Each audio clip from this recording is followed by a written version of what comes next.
Good morning, ladies and gents, and welcome to our very first seminar of 2020 on nutrition, eat more to weigh less.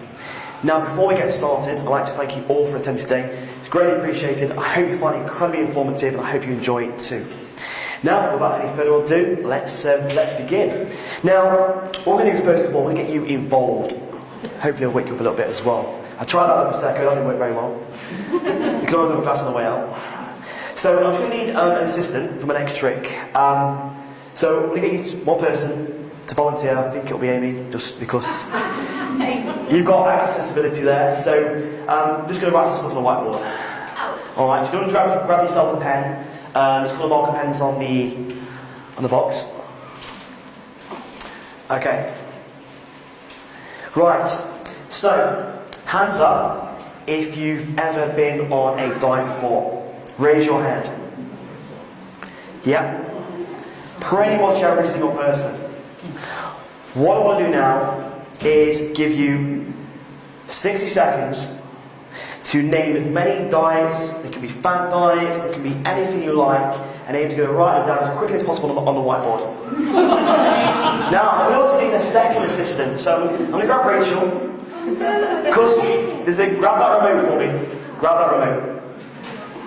Okay, if you see the top on there's a play, you've got 60 seconds.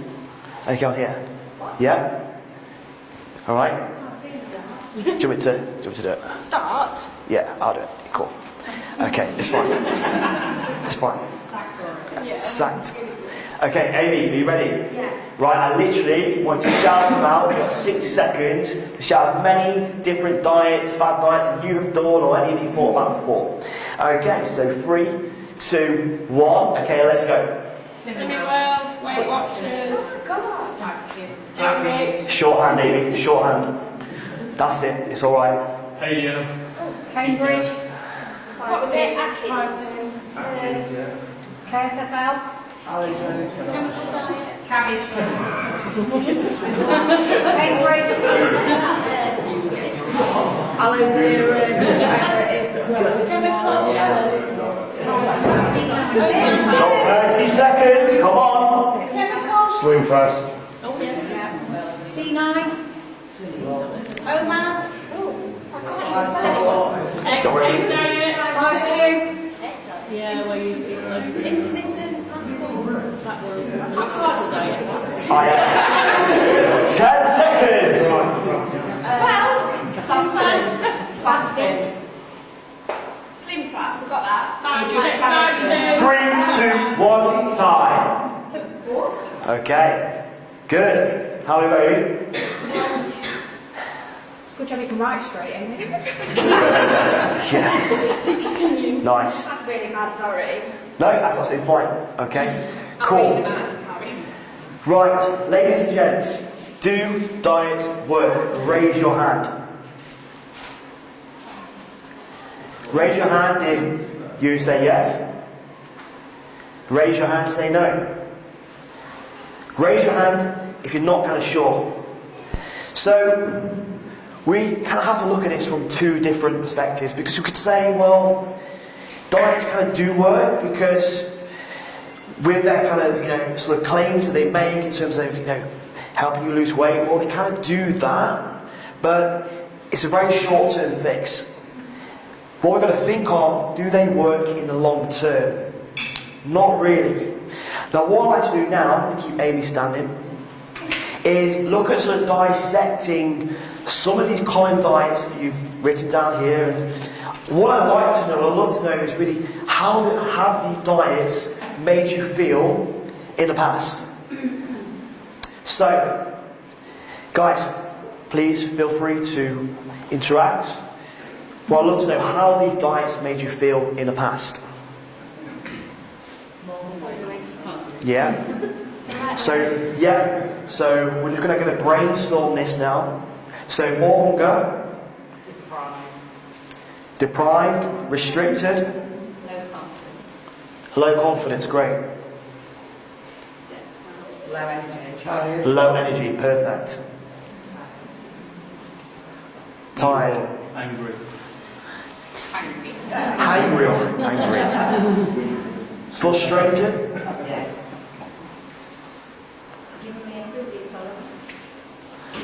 food intolerance? How would you... A sense of failure, cool.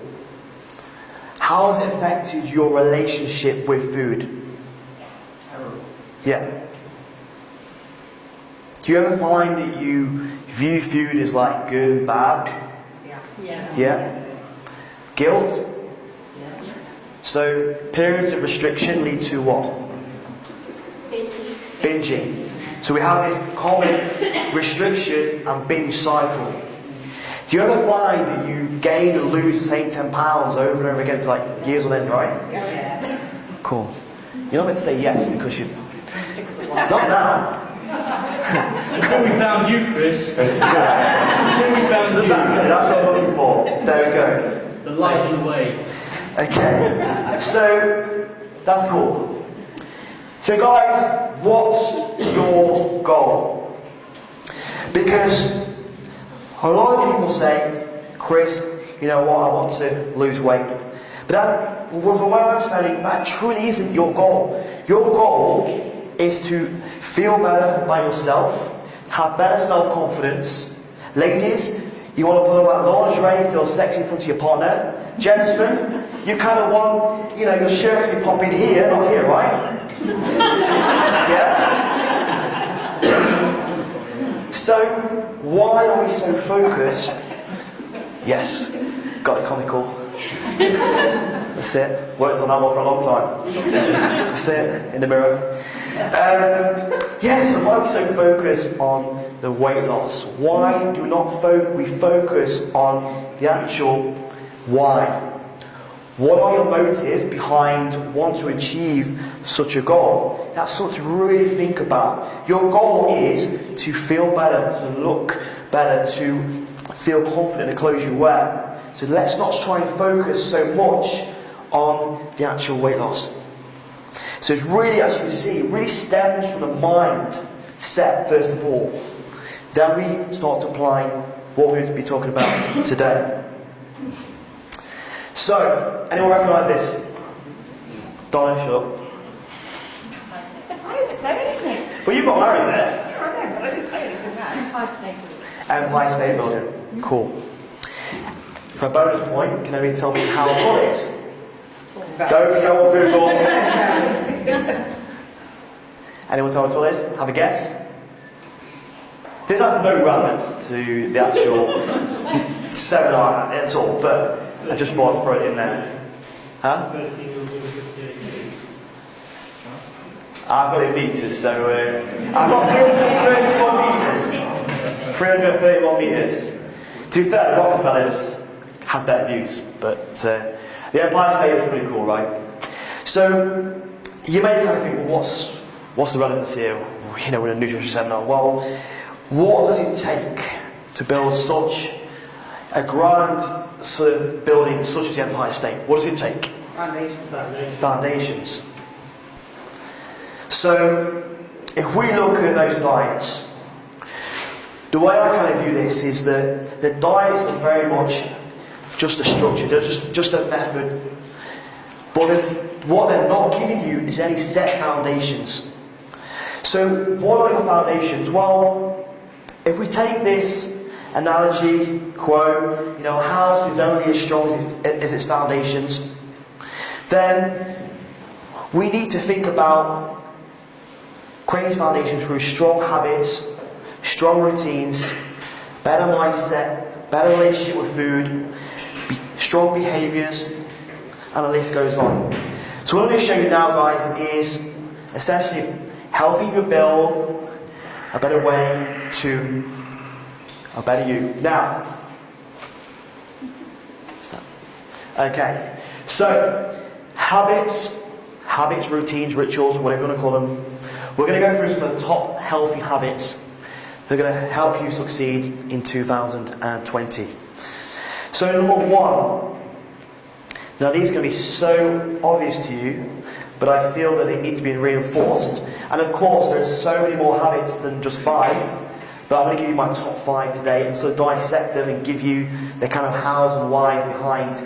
It's so important to implement these on a consistent basis. So drink 2 to 3 litres of water each day. Hands up if you do this. I'd be dehydrated if I was. I know you're quite good, aren't you, with the water intake, to be honest? Yes. So, obviously, not only is water incredibly important for your overall health, your kind of body's made of up to 60% of the damn thing to begin with, and it's going to help you function. A lot of people actually confuse kind of hunger for thirst as well. So you could say that indirectly it's going to lead to people to overeat as well. Now, a great way to implement, drinking more water is to start off your day with great intentions and drink half a litre, maybe just a glass of water upon waking. I also like to add a little bit of lemon in there, a little pinch of pink salt. The pink salt is great for the hydration factor after your night's fast. So, number 1, drink more water. Number 2, yeah, I'll wait for that, come on. Yes, thank you, yes. That's, for those of you who don't know, that's Imogen, my youngest. I think she's only probably 2 months old there. To be fair, she's the wrong one to put down because she doesn't sleep. So actually, so sleep 7 to 8 hours a night. Guys, how do you feel when you've not had enough sleep, apart from tired? A bit hungry? Do you find that your decision making with food and nutrition is not as good? You kind of become a little bit more mindless about the foods that you choose and consume? Yeah? So this is why it's so important to really reinforce things like hydration and sleep and so on. And this one again, it's quite obvious. We get told this all the time. Move more. How many of you hit 10,000 steps per day? Only at work. Now, I'm a realist and I know life gets in the way, and that most people, not all, to consistently do 10,000 steps per day is pretty unrealistic. But what we could do is we could look at hitting 70,000 steps per week, because maybe we could go out the weekend, take the kids, or go for a walk with your partner and a dog and get an extra few thousand steps there. So it accounts for the steps that you may not do in that week. So sometimes it's not always good to look at individual days, but look at your kind of whole week as a whole, So I want to talk more about movement a little bit later on when we go into energy expenditure. Okay, so just a couple of other kind of key habits to focus on. So eat a portion of protein with every single meal. Again, hands up if this is something you do on a regular basis. I know those of you that have been with me quite a while, you have really reinforced this habit time after time. Okay.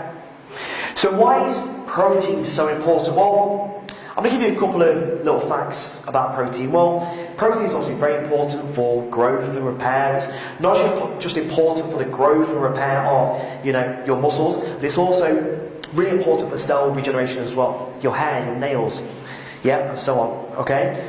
So, protein is also really important for satiety. So, what I mean by that is making you feel more full, making you feel satisfied.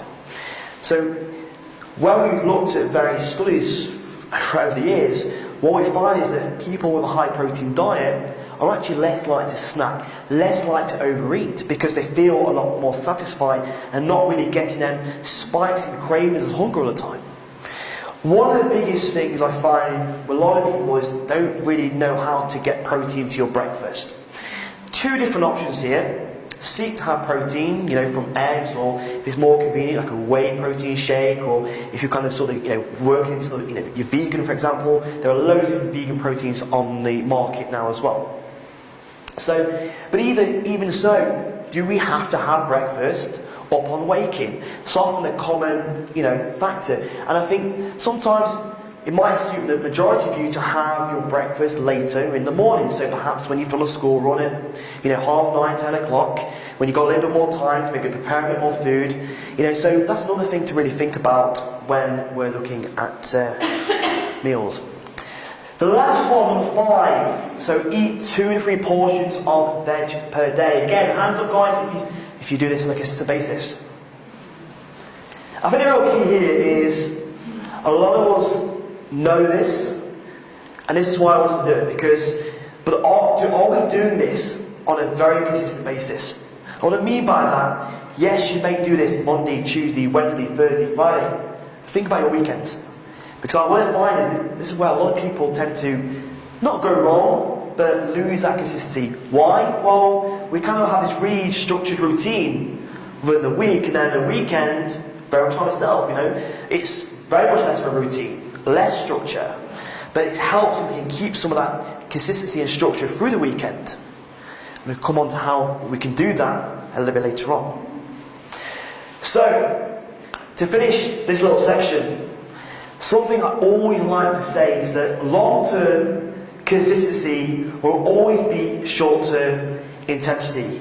What I mean by this is, if you're going to focus on diverting your weight to a diet, that is very much a short-term intensity.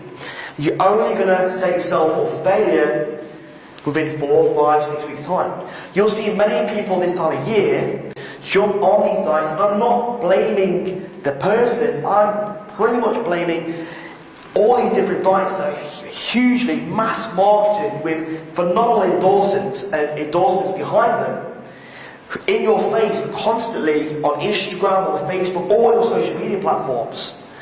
And it's easy to get bought into that world. But what you really have to understand is that the only reason they're doing this isn't to help you, but it's for their own financial gain. Make sense? Ladies and gentlemen, meet Bob. You reckon? No, I think it was like I'm trying to get as near as possible. Okay, so we're going to use Bob as an example, and we're going to talk a lot about Bob today. We're going to help really set Bob up for success in 2020. So I'm going to tell you a few things about Bob. So Bob wants to lose a bit of weight, especially when it's in the midsection. Bob also wants to gain a bit of muscle too. Now, the thing is with Bob is also single. Bob also likes to socialise. Bob also loves a beer. And Bob actually loves to go on dates. So you see, Bob is a little bit like...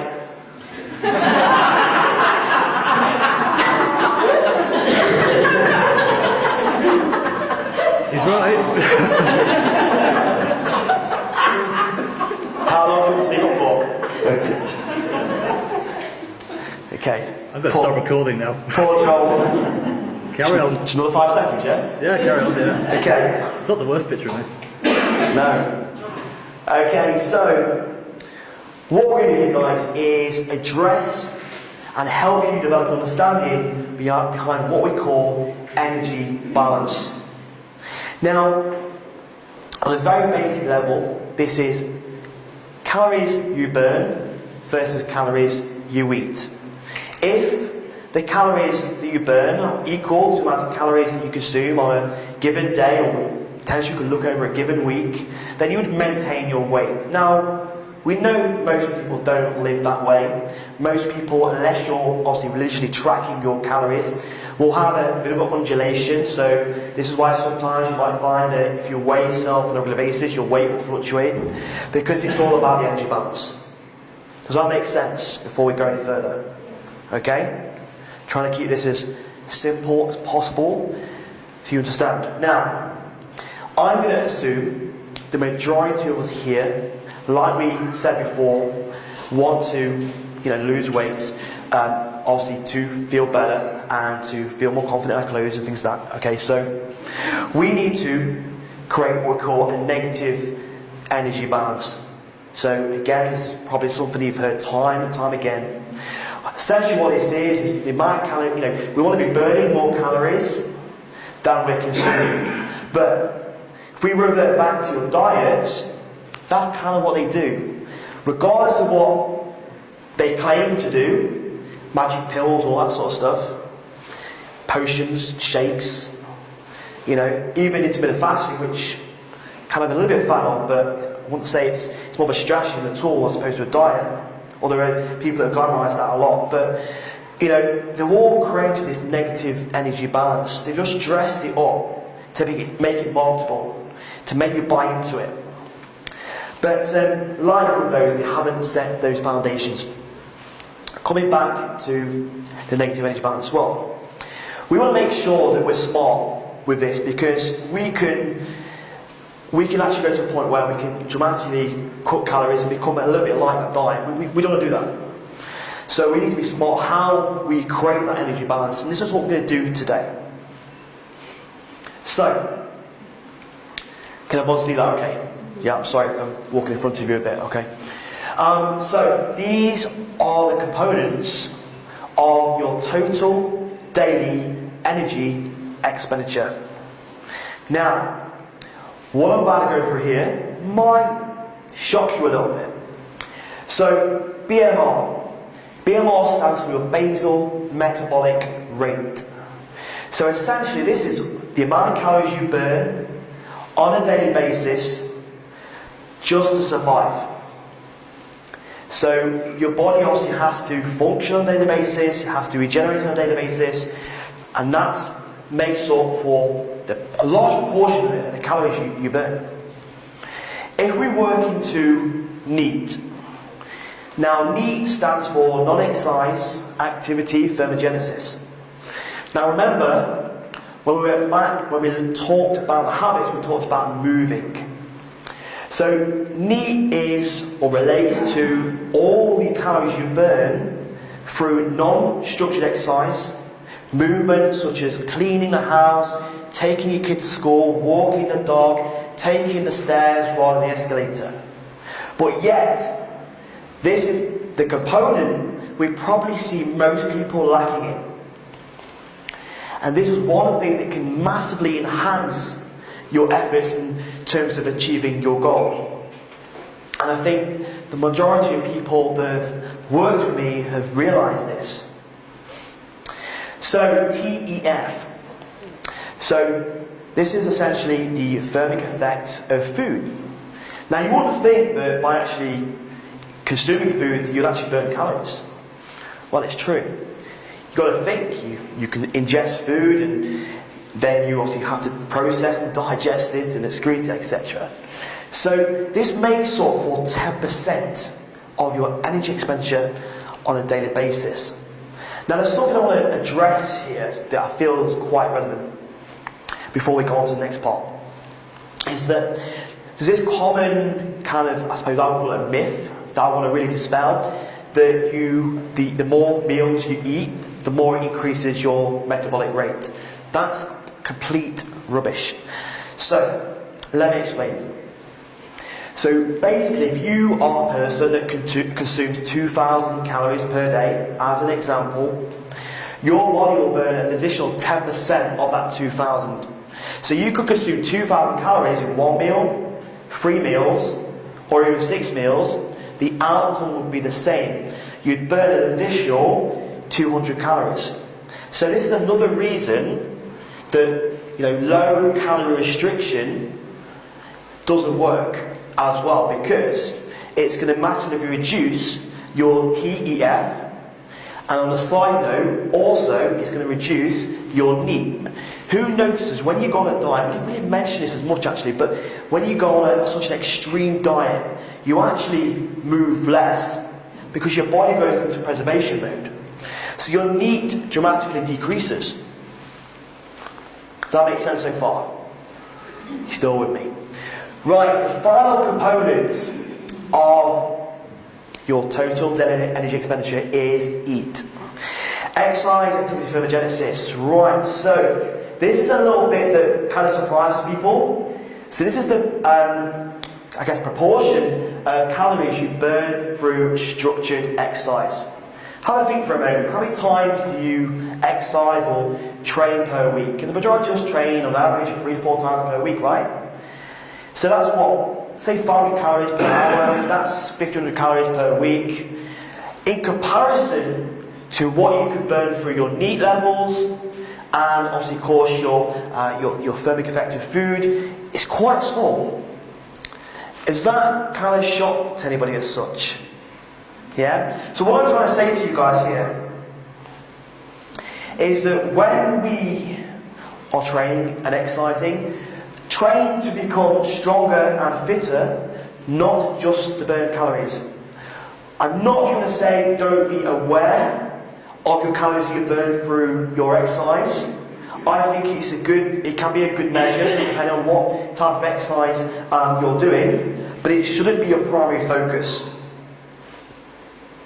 So back to Bob. Great. So here's a few stats for Bob. So Bob, is a 30-year-old guy. He's 165 centimeters tall. Just a little 28. bit. 28. Yeah, you're just Bob's friend, Joel. At least I've got one. It's just, yeah. So obviously, Bob's carrying a little bit more body fat, and especially when it's in the midsection, he'd like to drop a couple of pounds per week. And he's sort of active. He does tend to hit his 10,000 steps a day. He's got quite a sort of physical job. He's looking to train 3 times a week. But Bob's he's actually a little bit lazy as well, so he's going to need a bit of a kick up the ass. So.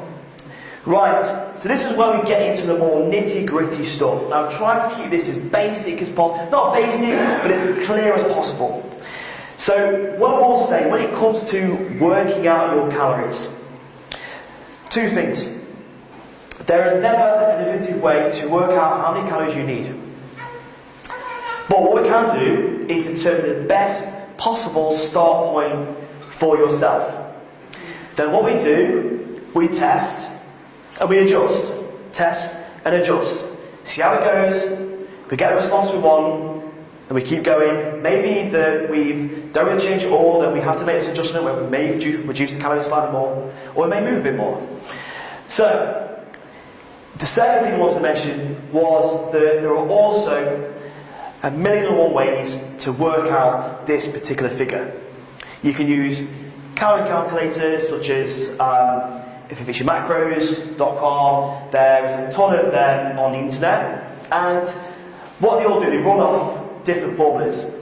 Now, one of the things I've done is I've based a lot of my kind of numbers and stuff off and equations and formulas off a lot of evidence-based stuff, things that's been proven time and time again, year in, year out.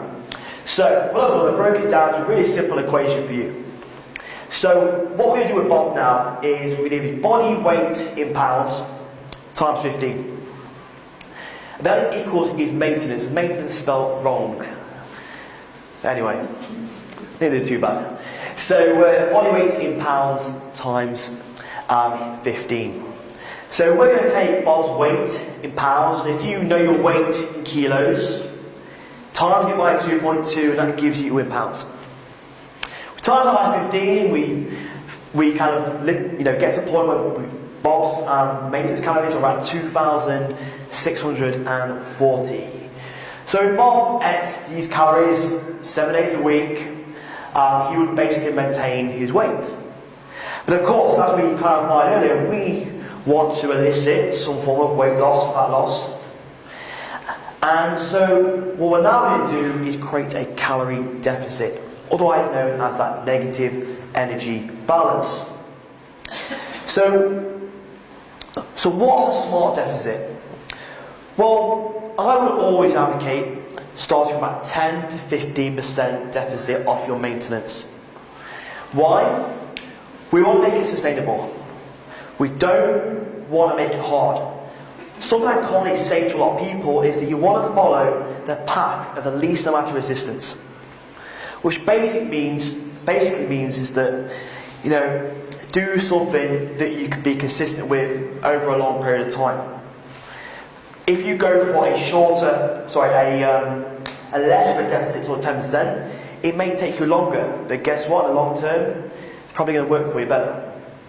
So, moving on. So 50% of 2,640 obviously equates to 396 calories. So what we do then, we subtract that number away from Bob's maintenance, which gives us a grand total of 2,244 calories. Does that make sense? Does anybody want me to go through it again? Yeah? I will provide these slides to you if you want me to, guys. Especially the one with Joel on. Okay, so... Okay, right. So before we move on, we're going to go into tracking calories.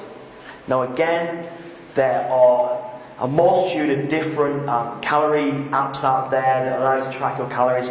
MyFitnessPal still really kind of trumps them all, just in terms of how the simplicity to use it is, and just general sort of function behind it, and the database it kind of comes with. It's probably been the one that's been going the longest as well. So what I've done here is kind of screenshot some of the sort of pages that you find within the app.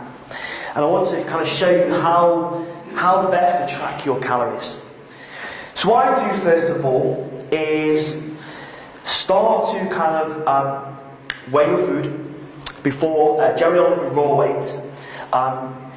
Don't be too concerned about your sort of green veggies and things like that. I would just weigh your main components, your meats, your starchy carbohydrates, your fats if you're adding them into your meals as well. Okay, keep it really simple. Keep it really simple.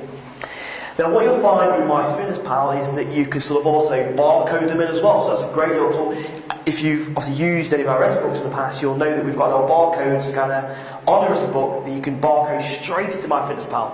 And you get all your nutritional values and calories within that as well.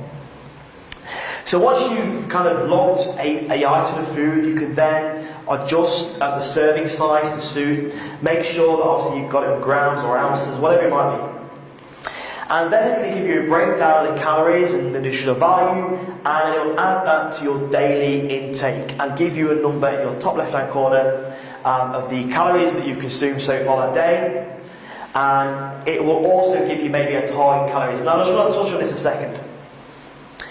When you go to MyFitnessPal for the very first time, it will ask you to kind of put in a little bit of data, such as your height, your weight, and it's going to determine a calorie intake for you. Now I would strongly advise using it for this. I would just literally use it on a custom mode and just use it as a way of logging your food and just knowing how much each component of your food is in terms of calories, and also the macronutrients if that's applicable to you at the given time. The key thing with tracking your food, or the key kind of benefit for most people who are starting out, is to create awareness. Because a lot of the time, we're not really aware of kind of how many calories we're consuming. We're not really aware of how amount of calories or what's in each kind of food or each meal that you consume as well. So it really helps create a lot of awareness. Then I want you to do that is acknowledge. Then start to make some changes. So if you're not really kind of one of the people that's eating a load of crazy healthy food, don't worry. As I said in yesterday's video, just look at what you're currently doing and make some small adjustments. For some people, it might be saying, well, I have this full fat latte or full fat Coke. Change it for a low fat, a zero sugar Coke, or have a coffee instead of a latte. And then what you'll find is that you just by those small adjustments, you're not dramatically making a change, but you're reducing your calorie intake by, say, 100, 200 calories per day. Cumulative over time, that's going to add up. And if you start to make these changes, one step at a time, then to each different thing on your log sheet, then it's going to have a real big cumulative effect. And that's kind of really where you want to be starting with this. Not, right, I'm on a meal plan, and I'm going to literally just log all these meals that I've prepped, because most people can't be consistent with that. So, moving on. Right, so here we have Bob's weekly calorie goal. Now, just for simplicity and for example, I've just reduced Bob's calories to 2,000 just because it's easier to read. So if you look at this, Bob's weekly target is 14,000 calories per week. So we've already established that Bob likes to socialise, he likes to go on dates, and Bob very much is like Joel, we know this. But we've got to think about consistency, we've got to think about sustainability, we've got to think about adherence. Is this realistic for Bob to stick to? Because we know Bob gets to the weekend and he likes to go out and socialise. So what if we did this? So as you can see, your total calories still equates to 14,000, but we've segregated them in a way that hopefully accounts for the things that he enjoys, his behaviours and his current sort of routines. Does this make sense? Yeah? So as you can see, we go a little bit less from Monday, Tuesday, Wednesday, Thursday. We drop a little bit more on the Friday. But we accumulate and accrue more calories for the Saturday. Now if Bob's smart, he can still have 3,250 calories on the Saturday. Obviously Bob may be a little bit hungover on the Sunday, so he's going to have a little bit more on the Sunday as well. Okay? So this is a better strategy for probably 99% of the population, based on their current habits and their routines and behaviours, right? Anybody have any questions on this before I move on? No? Happy? Clear? Cool. Okay, so there's one more thing, perhaps two, that we're going to get Bob to really focus on. That's quite important. We talked about this in our habits, and in terms of your intake of protein at every meal. So what we do with your protein intake is we work through an equation, times it by anywhere between 0.8 and 1.2. So you do body weight in pounds, like we did with your cows, and times it anywhere from 0.8 to 1.2. So how do we kind of decide on what kind of number within that range do we work to? Well, there are several considerations we can make. So the first one we look at is training frequency, training intensity, so how hard are you training? What type of training are you doing? Are you doing more weight training, or are you doing more cardio-based training? So if you were doing more weight training, the requirement for protein will be slightly higher than if you were doing, say, more cardio-based training. We want the protein to be high because we want to make sure that Bob feels full and satisfied, so it's going to help with his adherence. We're going to try and make sure obviously Bob gets that protein in every single meal as well. So what we've done now, we've kind of gone sort of midway, and we've times Bob's weight in pounds by 1, obviously, and it's giving you 176 grams of protein per day. So what you need to know is that for 1 gram of protein is 4 calories. To give you some examples on this, if you think about a 100 gram chicken breast, which is a relatively small chicken breast, that contains around 20 grams of protein. So you could say, well, 20 times 4 is 200. Alright? So, the average 100 gram chicken breast is roughly going to be 200 calories. So, what you can see here is that your kind of grams of protein equate to a certain amount of calories. So, if we're looking for Bob to consume 176 grams of protein, that's around 704 calories. Now what I will say at this point is there's no need to be so specific. Give yourself a bit of leniency, 10 grams either way. Slightly more if you're just kind of getting used to it. The main priority, guys, when it comes to this is to focus on 2 things. Calories and protein. Calories and protein. I get a lot of questions, this is what we're going to come to next, related to carbohydrates and fats and how much carbs should I eat, when should I eat them, and we can talk about that in the Q&A in a bit, but it really doesn't matter for the general population. You can still make a lot of progress. If you're doing a contest or a photo shoot, yes, these are numbers that we may want to look at and dial in a bit more on.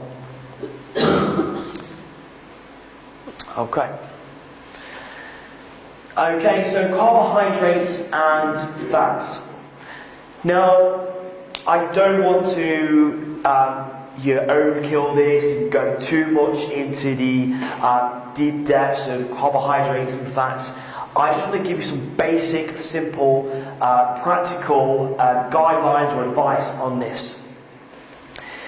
So, in regards to carbohydrates, it would make sense, and I'll give you some reasons in a second, to just kind of locate your carbohydrates, your starchy carbohydrates, such as your oats, your rice, your potato, etc., around your exercise or training window. Why? Well, we already said about protein being very high in satiety, and if you think about it, if you've ever, have carbohydrate-dense breakfast in the morning, whether it be cereal, possibly even oats, how do you feel 2 hours, 3 hours after? Most people would say feel quite hungry, or they feel like they need more food, more carbohydrates. The thing you have to consider about carbohydrates is carbohydrates are highly palatable. So when we look at adherence and consistency, is that if most people stick to a more of a higher protein diet where the majority of their meals are higher in protein, then they'll find that the likelihood of sticking to it long term is better. This is why sometimes, I don't want to kind of revert this to too much of a diet, but the keto diet works well, or you'll hear of the ketogenic diet working well. For those of you who don't know what it is, essentially it's high fat, it's moderate protein, and pretty much minimal to zero carbohydrates. The reason people say it works well is obviously one, it creates a calorie deficit, but also is it stabilises your blood glucose. So people actually feel less hungry on a keto diet. But as we know, the cons of that is that it's a very unsociable diet and very unsustainable long term. So, but we can take a little bit of that and think, well, if we have the bulk of our meals proportionally protein, maybe some essential fats, lots of green veggies, then we have the carbohydrates maybe after your exercise, or if you're not exercising right now, have them in the evening meal. Okay, that's another thing that people tend to worry about is having carbs in the evening. Okay, don't.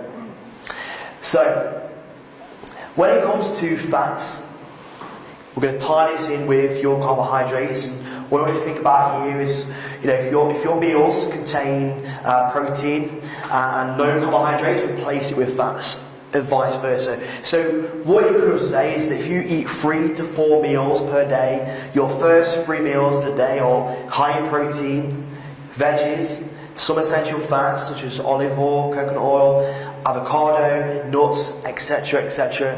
And then you have this evening meal where you've got a nice lean source of protein with some carbohydrates.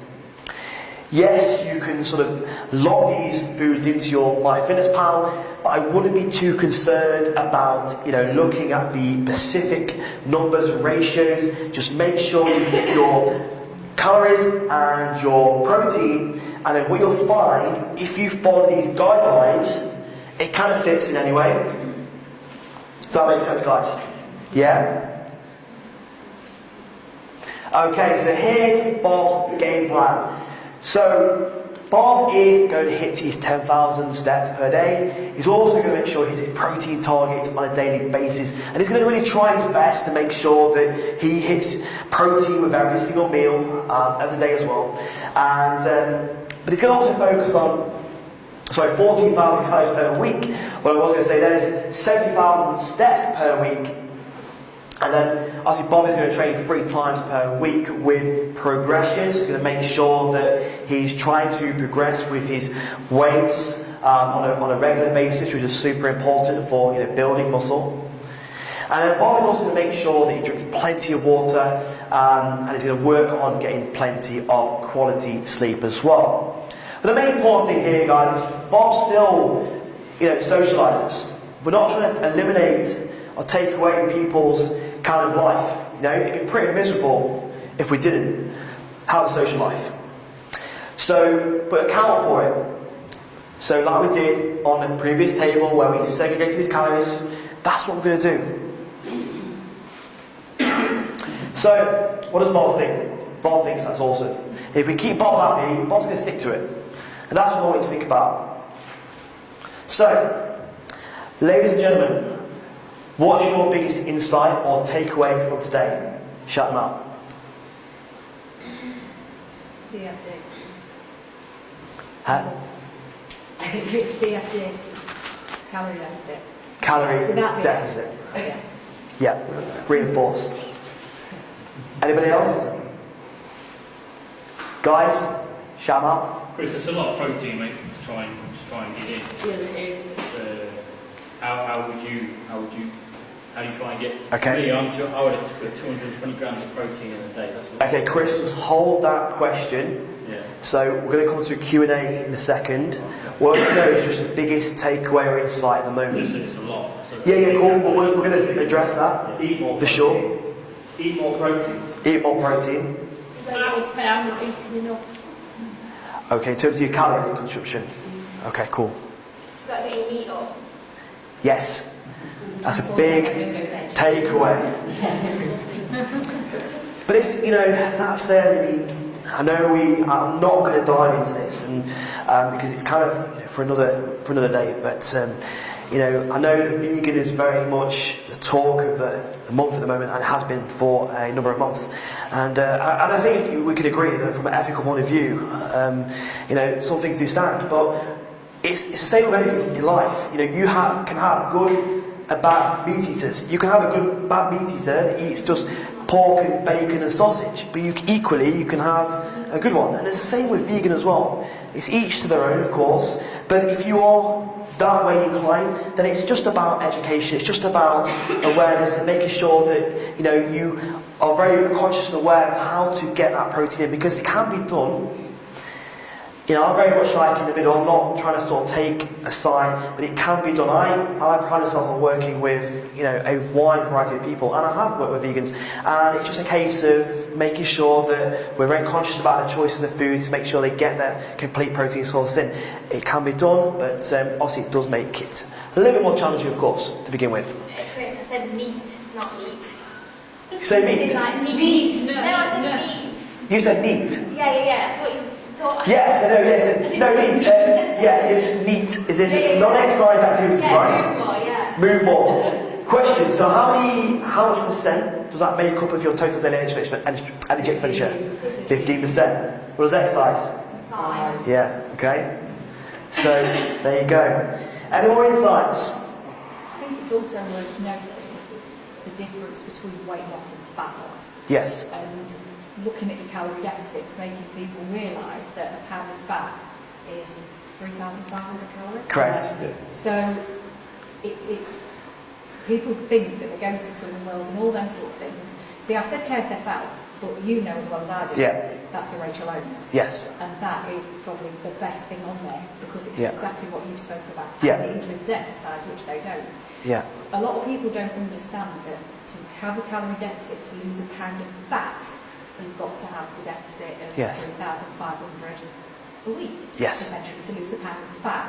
People can lose 3 and 4 pounds Yeah. at Slimming World, but it's not fat. Yes. It's just water weight. And So the key thing to take away from that, Anna's made a really good point, is that not all weight that you lose is obviously body fat, and vice versa. So, obviously when you make adjustments to your diet, it could be that, you do lose 4 or 5, 6 pounds in per week, but it might be that just because you've changed a few foods that perhaps are inflammatory.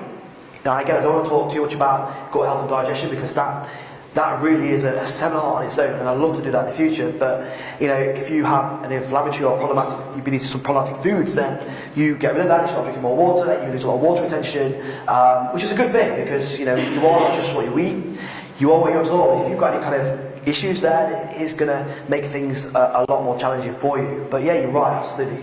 So guys, Q&A. So we'll have roughly 10 minutes, and any questions? Go ahead. I think Joel, you got a mic. What? You got a mic. Do you want to hand the mic round? Just. Oh, yeah, sure. Looks like Jeremy Clark. I know. Yeah. Chris, I can use the mic just so I can make sure. I don't know how to work it. Just pass it to people. Oh no, yeah. Wait, Rachel. I've got No, this yeah, still that's a going. question. You can pass it round. Okay. So. Okay, guys. So. Huh? No. Hello. Right. Hi. So that was a lot of protein working out. If I was to do the calculator, it works out 220 grams of protein a day I've got to get in. Sure. So Give us a real world example of how you would do that. Protein shakes like Matt does twice a day. okay. So listen up. So what I do, right? Two things. Okay. So let's round that number up to 180. Decide on how many meals that you consume per day. Let's say it's 4. We could say that fourth meal may be a mid-afternoon snack, as an example. So 180 divided by 4, Amy? 45. 45. So it's 45 grams of protein per meal. Okay. So what you've got to look at is, something like 200 gram chicken breast or 220 gram chicken breast raw weight is around about 40 grams of protein. Yeah. So that's kind of one meal. So, you've got to think about supplementation potentially. So you could, like Matt does, whey protein, add that as an extra to get that to account and get an extra bit of protein in as well. And just look at that. I mean, the thing is, what you'll realise is if you track your food, you'll get a lot of trace protein, which we can account for initially. So, for example, like even if you consume some form of like starchy carbohydrates, or even broccoli, for example, that will have a certain amount of protein in. So you may find that even if you focus on just 40 grams of protein from your actual protein or meat-based source, for example, then you'll accrue and the extra protein through trace protein through other non-protein sources. Does that make sense? Yeah. So you might, nuts are obviously an essential fat, categorised as essential fats, but they have a certain amount of trace protein in. So you'll find that when you add these all together, you log it into your MyFitnessPal, you will actually probably find that you might actually reach it quite easily as well. That kickstart fat loss. Yeah. Obviously, as I say, it's the Rachel Holmes. I don't remember his name. Yeah. Heard of Rachel Holmes. Yeah. Quite loud. Hers is based again proteins, carbs. I mean, carbs are exercise, but it was everybody has had cereal every day of their life for 7 years and don't think anything of it, or for whatever, 7 days a week, they'll have cereal, they'll have Special K, they'll have Weetabix, and they don't think anything of it. You change that to eggs and salmon, that's high protein, so fresh salmon with eggs, that's what I used to have every day. Stunk, everybody hated me, but it worked. And you're getting your proteins in, there's no carbs, and it's... Can I make my porridge with protein shake? So you change it and people say, I can't do that every day. Why? You've had Weetabix every day for 27 years. Why can't you just try something different? So I think it is sometimes people just get so used to eating the same things day in, day out, for breakfast, for snacks and what have you. Try to supplement them for something else that's a protein source, like eggs, which I know not everybody likes in the morning, but I mean, I used to just boil a couple of eggs, and we used to just boil eggs and take them to work and just eat them. Just eat them as a snack. You then get your protein in. No, they don't. And that's the issue. But if they're not prepared to change, then they're never going to get. You got a question? It's mindset thing. Yeah. That's it. Back to Chris's point as well. You can get, I get a lot of them protein yogurt. You get a lot of yogurt snacks with protein. And they just do it good. Yeah. And I do a lot of cooked, like the cooked chicken that's ready done with the salad. Because there's just chicken again. It's just changing it and looking at something different. So I And agree. that as a snack instead, because you're getting your protein, it's low calorie. But it's like what we were saying with carb. You can have, what was he saying? It was like, you can have 10 apples, that's probably 100 calories each, or 80 calories each, 800 calories, or you can have 3 Mars bars. But the 10 apples are always going to be better for you than 3 Mars bars, even though it's the same amount of calories. It's just making different choices to get those proteins, carbs, and everything else in, but making it fit your lifestyle as well. Yeah, definitely. Yeah, 100%. Definitely. Cool.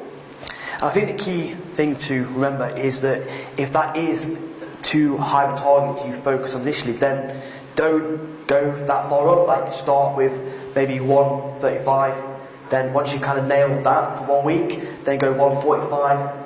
The next week trying to build up. So rather than just trying to make a drastic change, it goes down to what we were talking about earlier on, is just make some small adjustments, and then eventually you'll see that you can do it.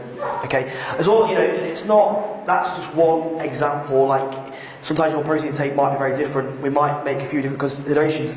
People that generally have a lot more body fat to lose, okay, will require less protein than somebody that is super lean.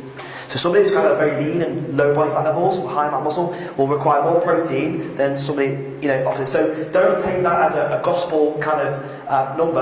As I said, I gave you a range. That was kind of 1 gram to a pound of body weight. Now, it may be like, if someone's got a lot of body fat to lose, I'll put them at 0.8, which would probably bring their protein down, as if they were 80 kilos, down to maybe 145, 150. So that's something to consider at the same time. Guys, any more questions? I think planning's hard for me, Yeah. Because you kind of have to plan your whole week. And sometimes I plan my days, so I'll like track the whole thing in the morning, and like say your expenditure always looks worse because you're not actually moving, because it's not creative for that. You look like you're in a deficit, but by the end of the day it equals itself out. Yeah. And if planning a bit of fun, Yeah. and finding an alternative for carbohydrates. Alternative. An alternative, yeah, because it always seems to be something with rice, something with potato, something with sweet potato or whatever. So Yeah. I find that quite You also got your more optimal foods that have a higher nutritional value, and foods that that are less optimal because they have low nutritional value. You kind of have to have a broad spectrum of all those, and there's no point saying that just trying to say that you can't have certain foods, because you've got to enjoy your food. Yes. I know, but I mean, yes, there are certain foods that are going to be more beneficial, but again, it comes down not to really trying to focus on that too much. Again, don't sweat small stuff. Really focus on nailing the kind of calorie deficit and nailing your protein, and then work from there. These are things like we can go deep into, like, nutrition is such a vast subject. It has a very different amount of topics and components to it. But just what I'm trying to do today is just nail the basics, do the basics consistently, and that's going to yield your best progress. Guys, any more questions before we wrap up today? Did you say the app's called MyFitnessPal? Yeah, MyFitnessPal, yes. So I'm just trying to... Yeah, MyFitnessPal is in P-A-L. So, I say there are a lot of different apps out there, huge amount. I think the thing about MyFitnessPal, because it's been going for so long, it's just got a huge database. But what you have to consider is that, there is some kind of human error in there, and it's not all going to be completely accurate. And you will get a very different variance and calories from different products from different supermarkets. You can have, I think I did it once where, like Lidl, it was like, for 100 gram of protein, it said 17 grams of protein, so per 100 gram. Then I went to Sainsbury's and it was slightly higher. So, but it comes down to just be consistent. It doesn't matter if there's a slight error. As long as you're consistent using that same thing, then it doesn't really matter at all. But yeah, that's it. Okay, so. Yes, of course you can. Any guidance for when sort of life gets hectic for how to stay on track? That's my danger zone, is I make bad choices when everything's busy, I guess. Cool. So you've got to become, first of all, aware of that, and train yourself to become more, to make better, more informed choices and decisions. Sometimes you do have to grab and go. That is just part of it. It's like if you have to go to Greggs because there's no other choice, then just be conscious, be aware, and just make the best choice you possibly can. And that's the way it's going to be, because we can't all live like that bodybuilder where we have these meals prepped all day long. So what happens when life hits you and you can't then actually have that meal? Maybe one day you forget them. Who here is like prepped all these meals and then left them in the fridge and not taken to work, right? Do you know what I mean? So you've got to kind of just be aware of what you do. Or message. There's a few of us like Lee, Donna and Kirsty. We message each other all the time. Just put something on that support thing. Somebody will pick that message up and say, right, do this, have that. I had this from there and it's this. That's support group there for as well. So to use it. If ever you get stuck, message one of us. That's why you've got such a good support network here. People at various different places within their journey. Some have faced, sort of had a lot of success. Some are just starting out. But together we form such a good support network. We're all very like-minded. We're all very results-driven. It's fantastic to have you all here today. Taking your time on a Saturday morning to come and listen to myself. I'm very grateful for that. And I was quite kind of nervous prior to it, but it made me feel very at ease, and I hope you've enjoyed it. And I just want to say a massive thank you for all attending today. I hope you have a fantastic weekend. Take care, guys.